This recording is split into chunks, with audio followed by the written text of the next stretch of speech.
ಚನ್ನಪಟ್ಟಣದಲ್ಲಿ ಮತದಾನದ ವೇಳೆ ವಾಗ್ವಾದ ನಡೆದಿದೆ. ದೊಡ್ಡಮಳೂರು ಮತಗಟ್ಟೆಯ ಬಳಿ ವಾಗ್ವಾದ ನಡೆದಿರುವಂತದ್ದು. ಮತಗಟ್ಟೆಯ ಬಳಿ ಕಾಂಗ್ರೆಸ್ ಹಾಗೂ ಜೆಡಿಎಸ್ ಕಾರ್ಯಕರ್ತರ ನಡುವೆ ನಡೆದಿರುವಂತಹ ವಾಗ್ವಾದ ಮಾತಿನ ಚಕಮಕಿ ಇದೆ.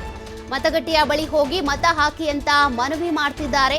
ಇದೇ ವಿಚಾರಕ್ಕೆ ಕೈ ಹಾಗೂ ದಳ ಕಾರ್ಯಕರ್ತರ ನಡುವೆ ಗಲಾಟೆ ಆಗಿದೆ. ಈ ವೇಳೆ ಸ್ಥಳಕ್ಕೆ ಬಂದು ಬುದ್ಧಿವಾದ ಹೇಳಿ ಪೊಲೀಸರು ಕಳುಹಿಸಿದ್ದಾರೆ. ಅಂದ್ರೆ ಕಾಂಗ್ರೆಸ್ ಹಾಗೂ ಜೆಡಿಎಸ್ ಕಾರ್ಯಕರ್ತರ ನಡುವೆ ಆಗಿರುವಂತಹ ಗಲಾಟೆ ಇದು. ಅಂದ್ರೆ ಮತದಾನ ಮಾಡೋದಕ್ಕೆ ಹೋಗಿ ಮತಗಟ್ಟೆಗೆ ಹೋಗಿ ತೆರಳಿ ಅನ್ನುವಂತ ಒಂದು ವಿಚಾರವನ್ನ ಇಟ್ಕೊಂಡು ಗಲಾಟೆ ಮಾಡ್ಕೊಂಡು ಬಿಟ್ಟಿದ್ದಾರೆ.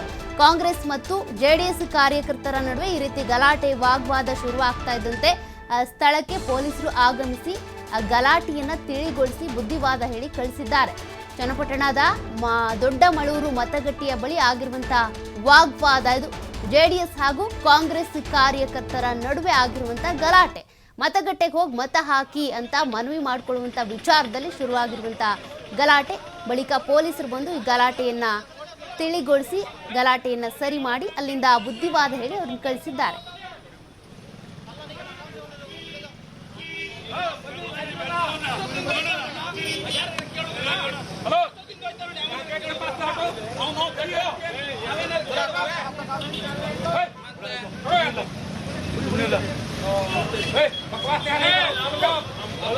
आप लोग कुछ भी करो, यहाँ नहीं करेगा। बूथ के पास करेगा तो मैं बताऊंगा आपको। हट के साइड में करो, साइड में अपने घर में जो करना है करो। आराम से भाई, तुम लोग आराम से हो कि हम आराम से रहें।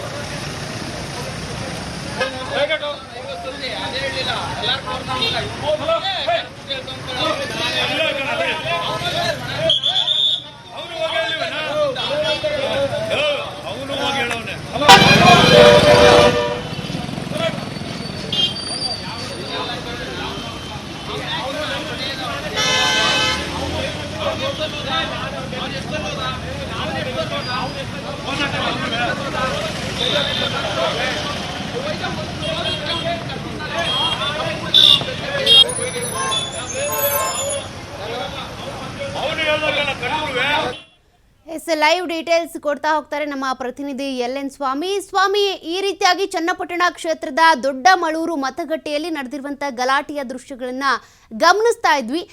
ಮೊದಲಿಗೆ ಅಲ್ಲಿ ಯಾರು ಹೇಳಿದ್ದು ಮತಗಟ್ಟೆಗೆ ಹೋಗಿ ಮತದಾನ ಮಾಡಿ ಅಂತ ಮನವಿ ಮಾಡ್ಕೊಂಡಿದ್ದಾರು? ಜಗಳ ಶುರುವಾಗಿದ್ದ ಹೇಗೆ? ಪೊಲೀಸರು ಹೇಗೆ ಕಂಟ್ರೋಲ್ ಮಾಡಿದ್ರು ಅಂತ? ಚನ್ನಪಟ್ಟಣ ಉಪ ಚುನಾವಣೆಯ ಮತದಾನ ನಡೆಸ್ತಾ ಇದೆ.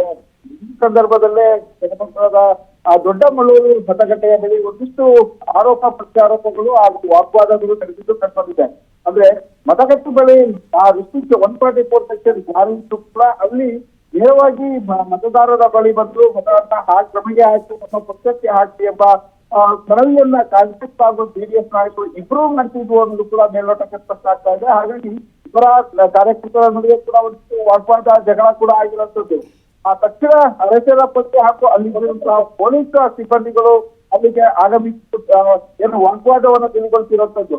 ಅಂದ್ರೆ ಅಲ್ಲೇ ಇದ್ದಂತಹ ಕಾರ್ಯಕರ್ತರು ಹೋಗಿ ಕಾಂಗ್ರೆಸ್ನವರ ಮೇಲೆ ಜೆಡಿಎಸ್ ಆರೋಪ ಮಾಡ್ತಾ ಇದ್ರು. ಜೆಡಿಎಸ್ನವರು ಕೂಡ ಕಾಂಗ್ರೆಸ್ನವರ ಬಳಿ ಆರೋಪ ಮಾಡ್ತಾ ಇದ್ರು. ಜೆಡಿಎಸ್ನವರು ಕೂಡ ಕಾಂಗ್ರೆಸ್ನವರ ಬಳಿ ಮೇಲೆ ಆರೋಪ ಮಾಡ್ತಾ ಇದ್ದಂಥದ್ದು. ಅಂದ್ರೆ ಮತದಾರರು ಬರ್ತಾ ಇರುವಂತ ಸಂದರ್ಭದಲ್ಲಿ, ಮತಗಟ್ಟೆಗೆ ಬರುವಂತಹ ಸಂದರ್ಭದಲ್ಲಿ ಮತಗಟ್ಟೆ ಆವರಣದ ಆಜುಬಾಜು ಯಾವುದೇ ಕೂಡ ಮನವಿಯನ್ನ ಮಾಡಬಾರ್ದು, ಮತ ಹಾಕುವಂತೆ ಯಾರಿಗೂ ಕೂಡ ಏನೋ ಒಂದು ಒತ್ತಡ ಹಾಕಬಾರ್ದು ಎಂಬ ಆ ಕಂಡೀಷನ್ಗಳು ಇದ್ರೂ ಕೂಡ ಮಾಡ್ತಾ ಇದ್ರು ಅನ್ನೋದು ಕೂಡ ಅಲ್ಲಿ ಕಾಂಗ್ರೆಸ್ ನಾಯಕರು ಆರೋಪ ಮಾಡ್ತಾ ಇದ್ರು. ಜೊತೆಗೆ ಜೆಡಿಎಸ್ ನಾಯಕರು ಕೂಡ ಆರೋಪ ಮಾಡ್ತಾ ಇದ್ರು. ಈ ಆರೋಪ ಪ್ರತ್ಯಾರೋಪಗಳು ವಾಗ್ವಾದ ಹಾಗೂ ಜಟಾಪಟಿಗೆ ಏರ್ತಲೆ ಅಲ್ಲಿದ್ದಂತಹ ಅರೆಸೇನಾ ಪಡೆ ಹಾಗೂ ಪೊಲೀಸರು ಸಿಬ್ಬಂದಿಗಳು ಆಗಮಿಸಿ ಅಲ್ಲಿದ್ದಂತಹ ಕಾರ್ಯಕರ್ತರನ್ನ ಚದುರಿಸಿರುವಂತದ್ದು. ಸೌಖ್ಯ. Thank you Swami ಡೀಟೇಲ್ಸ್ಗೆ.